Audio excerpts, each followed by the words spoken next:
Selamat datang ke Jom Masuk You 2024 Dorugan. Hai, Assalamualaikum. Kita sekarang berada di Universiti Malaysia Perlis, kampus PAUH pada 25 dan 26 Mei 2024. Okey, antara objektif kita berada di sini adalah untuk yang pertama, kita akan memberi konsultasi dan nasihat kepada calon-calon lepasan SPM dan STPM Staraf untuk memilih program-program pengajian yang sesuai untuk anda.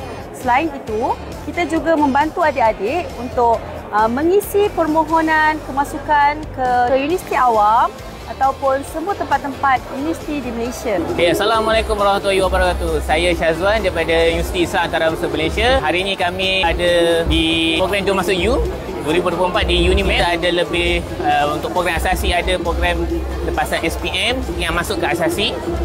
Pelajar-pelajar STP, STAM, diploma dan juga matrikulasi juga kami promosikan juga. Okay, Assalamualaikum dan selamat pagi. Saya Dr. Haikal daripada Universiti Sains Malaysia. Kami mempunyai pelbagai program yang menarik untuk pendidik ataupun pensyarah ataupun student, pelajar-pelajar untuk masuk dan join di USM. Hai, jom masuk UniMed. Okey, untuk saya adalah wakil daripada Fakulti Awam yang mana kami ada 4 program.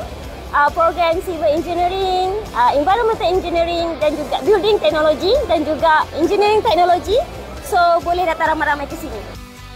Assalamualaikum warahmatullahi wabarakatuh. Kami dari sekolah SMK Gula. Kami datang sini nak untuk sambung belajar.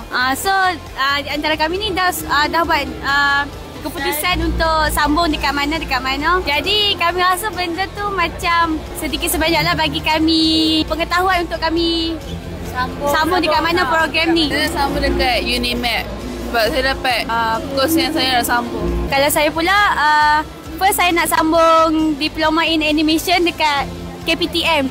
Lepas tu saya akan sambung degree dekat UniMed. Kos yang sama. Ekor dekat UniMed, lepas tu saya akan sambung degree dekat UniMed.